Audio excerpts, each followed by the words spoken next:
urak kijöhetnek. Megvannak azok egymásra. Megvannak, elvannak. Kíváncsi volnék, hogyha a főorvos úr tudja, hogy a méltóságos asszony megcsal. Jaj, Tóni, de hogy is tudja? Csak akkor csalja meg az urát, amikor az vidékre hívják operálni. Hűha! Csak azzal az egyet csal? Csak azzal az egyel, de az nagy kutya. Ki az a Bruckner? Az a Bruckner. Bruckner méltóságos, aki sosem ad nekem kevesebb borra valót 5 koronánál. Hűha! Látod, Tóni, ha rendes ember lennél, összeházasodhatnál, vennünk egy kis vityillót, de te nem tudsz megváltozni. Hol nem mondj ilyet már, úgy meg fogok változni, hogy biztos a bíró elő nem kerülök soha. Hát, ne is, mert akkor engem többet nem látsz. Na, jól van, Tóni. Vigyed a méltóságos úr kabátját, kefélyed ki, aztán a zsebében ne nyúljál, mert úgy sincs benne semmi. Ez fáj. Behetsz.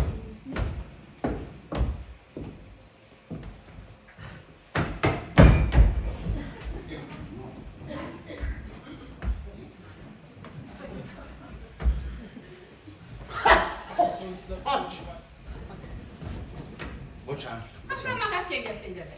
Hát én hirtelen nem is tudom, csak egyszer is benn voltam, kérem szépen. És akkor maga kicsoda, és mi?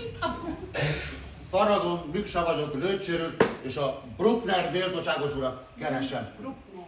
Ha nincs méltóságos nincs, csak a Brucknert keresem. Nincs Bruckner. Nincs Bruckner. Milyen szomorú ez az élet. Egy órával ezelőtt még élt a szegény méltóságos úr. Ha szabad így fogalmazom, akkor a néhai Brucknert keresem. Mondom már, hogy nem jó hely járnak. Ó, hagyja, fiacskám, ugyanezt mondta nekem áldott délelőtt a bankban is. Ahányszor oda mentem, annyiszor rúgtak ki. Köszönöm szépen. Mignon. Imádom ezt a mignon. Tudja, engem Franciszka lőcsén. Az erőszakos faragó. Ez volt az én nevem. Hiába erőszakos, mert így nincsen semmilyen méltóságos. Ó, hagyja, fiacskám, ezeket a trükköket. Először is, mert nem tudok enni. Aztán ide figyelj, én olyan elszántan ülök itt ezen a széken, mint az a Napóleon azon a szegény Szent Ilontán. Felhívom a házmestert. Ja, ne tessék őt zavarni, nem tud ő az én bajomon segíteni. Nem? Nem. Aztán hogy jutott eszébe, hogy feljön ide mi? Fiacskám, mondom, hogy egész áldott délelőtt ott áldozáltam a bank előtt, a magam szerény módjában, láttam kijönni a méltóságos Bruckner urat, de mondtam, úriemberek vagyok, nem illik megszólítani a bank előtt, mindjárt elkésültem ideig a villáig, suty, bejöttem utána, én olyan eltökélt vagyok, mint az a bedugós Napóleon. Igen? Igen. No, nem baj, elintézhetjük a dolgot Jó, másképp akkor is. eszembe, köszönöm. Tónikám! Ez az ember erőszakkal begyűjt ide. Mondja csak, Antal, nem kér, annyi sok szép, nem. Tónikám, így már látatlan, azt hiszem, hogy már látatlanban jár. Azt hiszem! Igen, bocsássanak kérem, éppen arról beszélgettünk, hogy én már mennék is tőle, Takarodj! milyen úriember ez a Tóni, és milyen szép hangja van. Lódíts, Tóni! Lódíts!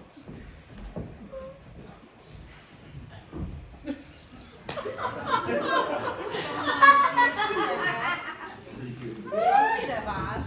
Az előbb itt járt egy úr, és a méltóságos urat kereste. Jaj, képzelje, drágám, egész délelőtt molesztált valaki. Jaj, ő lesz az. Azt hitte, hogy itt lakik a méltóságos, idáig követte. És maga mit csinált? Hát azt mondtam, nem lakik itt, és tudtam.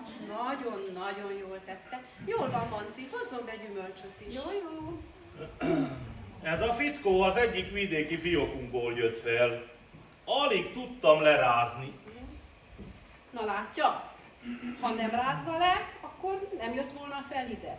Képzelj el egyszer, amikor feljön és itthon van a férjem, és akkor keresik itt. És mindez azért van, mert olyan kegyetlen a tisztviselőkkel. Jaj, hát ha nem hinnének emberevőnek, senki nem dolgozna. Így, ha néha ráordítok némelyikre, hogy maga kretén, minden megy a legnagyobb rendben. Jaj, drágám, benfelejtettem a cigarettámat, bocsásson meg, kérem.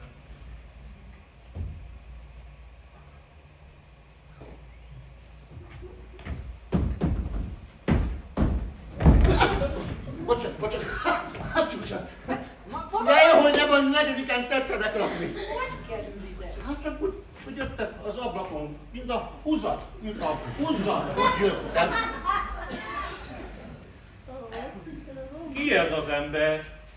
Én vagyok a faragó Misna, aki egész áldott délelőtt kereste a nagyságos urat. És nem tetszett fogadni. Hát miből gondolja, hogy most fogadom? Na, azonnal takarodjon innen. Tessék megpofozni, kell, tessék megpofozni. Nem, én nem pofozom meg. Tessék már megütni, mert az jobban járult, ha megpofoz. Aztán beszélek? Nem ütöm meg. Kár, nagy kár. Én a faragó Miksa vagyok, Lőcséről, kérem szépen. Tessék ütni már, tessék ütni. Nem ütöm meg. Kretén! Ja, már így bemutatkoztunk, kérem szépen. A férjem most nem ér rá, holnap az irodában majd elintézi, megbeszélik. Bocsánat. Drága, méltóságos Bukter úr, engem Lőcsén kirúgtak. Tessék engem valami kevés összeg és visszavenni, kérem szépen. Na jó, 2 percet adok magának. Hát az kevés, én abból nem tudok megélni. A feleségemmel bemegyek a másik szobába, és mikor visszajövök, és ha még itt lesz, akkor megmutatom, hogy kell elbánni egy ilyen erőszakos fráterrel. Jöjjön, drágám! Maga kretén! Ja, ezt nem fogom elfelejteni, köszönöm szépen. Hát, együtt ebből baj nem lehet. Hol a Tóni? Manci, nincs már itt az a fráter? Nem volt itten senki, amikor bejöttem. Képzelj el, bemászott az ablakon, és azt hitt, hogy ez a méltóságos úr lakása, s hogy én a méltóságos úr felesége vagyok. Jaj, mekkora hülye, pedig ekkora tábla van lent a kapun, és írja rajta, hogy Tom János főorvos. Jól van, Manci. Ki mehet? Elment, bejöhet. Jaj, milyen jó!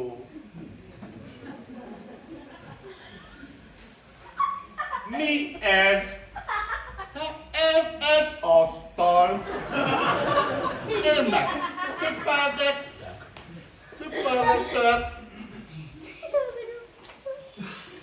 Tüzet? Maga csirkefogó gazember! Én kikérem magamnak. Én sokkal szebb eljárást érdemlek. Én rendőrt hívok, azonnal megtávozik. Láttam az elgó rendőrt, kiáltott, rendőr! Ne. Hát tényleg, hát. Mert kiabálok én maguk helyett rendőr. Tényleg hülye vagyok. Na mondja, mit akar? Mondta már, hogy tüzet, hát itt szopogassam a szivarat. Adjon neki egy tüzet. Aha, hagyom ezt tüzet.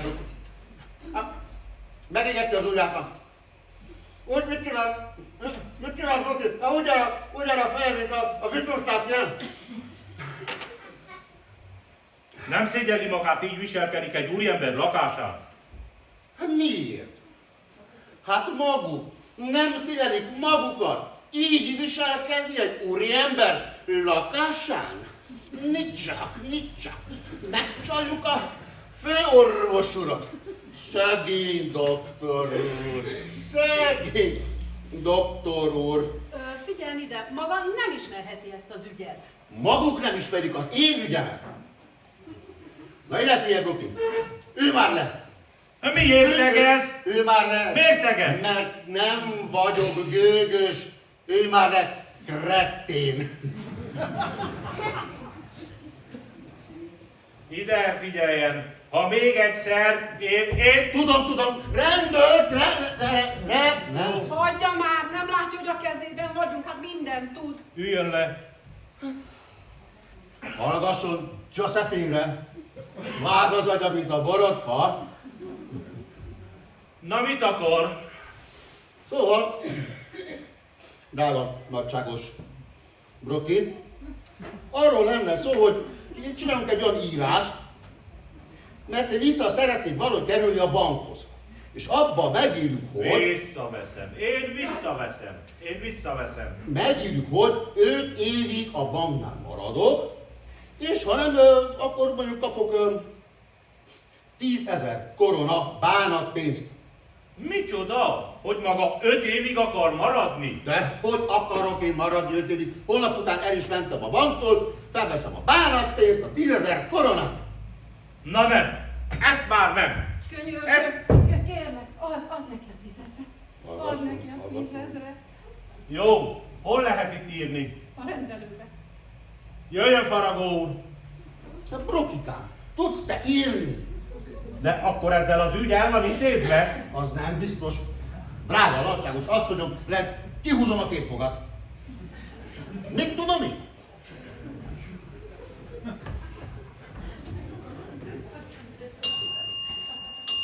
Manci! Hozzá gyorsan a méltóságos De ruhát. mi történt? Ez az ember visszajött, mindent tud. Hozzá gyorsan azt a ruhát! Jó. Kálmán!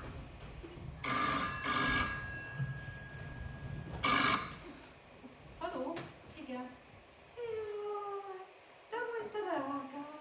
Hát szer. Nem, nincs fia. Nincs semmi baj. De. Gyere, drágám. Hogy persze. Szervusz. Kálmán! Na, én megírtam ennek az embernek. Mi történt? Baj van a férjem méretnek, váratlanul hazajött, taxival jön, minden persze, mit lehet. Drága jó Istenem, hol a ruhám? Hol a ruha? Nagysága kérem, rettenetes dolog történt. Itt járt egy főn és elvitte a méltóságos úr ruháját. Micsoda? Hát akkor én hogy megyek el? Akkor hogy megyek el? Megpróbálom a házmester. Gyorsan! Atya is. Gyere már, Brigám! Menjen már maga is! Fogaidat! Menjen már! Tegezzél nyugodtan. Mondtam, hogy nem vagyok gőgös. Faragó úr, Tessék én. vetkőzzön le. Ne csinálj ezt. Te tehetetlen fajta vagy, te Bruki. Adja kölcsön a ruháját. Nem adom én. Nem széjeled magadat. 100 korona fizetésemelést adok. Ne, ez nem volt benne az írásban, úgysem adom én oda. Perceken belül itthon lehet a főorvos úr. És? Ha engem itt talál, abból akkora botrány lesz. Hát mert, ha engem talál itt vagy, abból nem lesz botrány. Jaj, maga lemegy a cselédszobába, megvárja, míg a cseléd hoz egy rend ruhát magának, hát én akármilyen ruhában nem mehetek ki az utcára. Egy akármilyen lőcsei faragó is, ha sem mehet ki akármilyen gatyában az utcára. 150 korona fizetésemelést adok. Siessenek az ég szerelmére, a férjem minden percben itthon lehet. Igaza van Józsefinnek. Neki kattog az agya, nekem pedig jó szívem van. Tudja, mit mondok? Menjen be a rendelőbe, és vegyen fel egy orvosi köppent. Orvosi köpeny? Igen. Drága, nagyságos asszonyom, én le se érettségiztem. Miket beszél ez? Ha jó, lehet, hogy most akkor ledoktorálok. Nagyon hálás leszek maga. Nagyon hálás Az leszek. kevés, Menjen, nagyon hálás az lesz. kevés. 5 perc, és itthon van a férjem. Jaj, drágám, annyira sajnálom, hogy ennyi bajt okoztam neked. A baj az, hogy doktor Rozsna ide mondta a rendelés betegség miatt a férjem helyettese. Miért akkora nagy baj ez? Miért vagy Kálmán? Hát akkor nem lehetünk volna itt együtt. Ja. Faragó! Jövök már, jövök. Faragó! Igyekezzen! Jövök. Jó. Rögtön jövök. Mindjárt itt van a főorvos úr. Igyekezzen már! Nem gatyázok, na! Várjon! Éppen, rögtön, Mit csinál eddig ott bent? gatyázok! Mindig az a hamarabb bejött.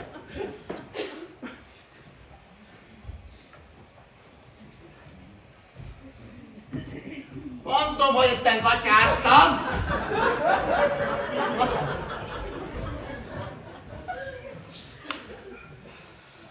Drága, nagyságos asszonyom, azt hiszem, hogy én már így zöldköpenyben is ledoktoráltam már.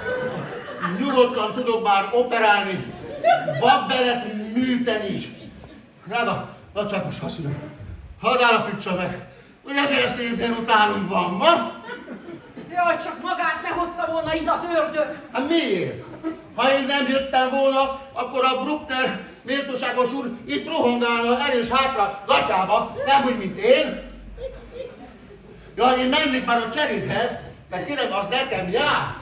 Nem mehet sehova. A cselédszoba a földszintén van, amíg nem jön a láb, addig innen És sehova. akkor eddig itt rohangál? Addig itt van. Kérem szépen, én nagyon mennék. Én már mennék a cserédhez. Nem, De mennék. várj. Hát milyen nadrág ez, Fagragó? Hát nincs is elője! Hát milyen nadrág ez? Hátul gondolom. Hátul gondolom. Hát, Jaj! engem már. Drága nagyságos asszonyom, hát szépen itt maradtam én a szózban. Jön a férjem! Jaj, Isten! Jöjjön el, gyorsan! Jaj, Isten! A rendelő! Rendelő! Vigyázz Jó, magad! milyen ez az élet? Bruckner az öröm, enyém a bánat.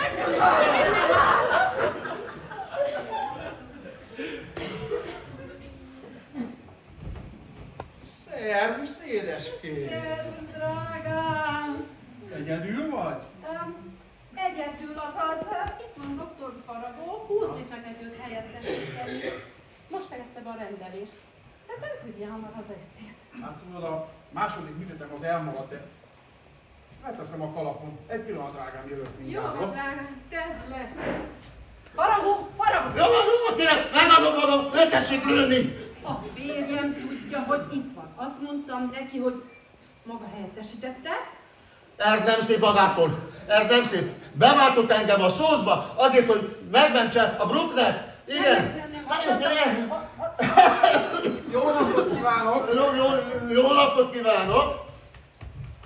Örvendek, hogy helyettesített. Nagyon szívesen. Nagyon szívesen. Ja, az úttól elfáradtam egy kicsit, de... Ha gondolja, akár a mai délután is tudna helyettesíteni? A nagyságos asszonyom, mit gondol? Van kedve hozzá? Doktor Faragó az imént mondta, hogy egy nagyon súlyos beteghez kell mennie. Ja igen, egy súlyos kölyör ember, már 2 hete már az Hát akkor nem tartom szendőt. Gondolom, 20 korona. Jaj, nem, köszönöm szépen. Én ezt nem szoktam pénzt elvenni. Jaj, a szívességből teszi. Passzió. Ó, nagyszerű kolléga, azt jelenti ezentúl, ő fog engem helyettesíteni. Tényleg, mit szól hozzá a nagyságos asszony? Nagyságos asszony? Felesége? A Igen. feleségenek teljesen mindegy, engem ki fog helyettesíteni. Nem hiszem, mert én klasszisabb, jobb vagyok, mint a Bruckner.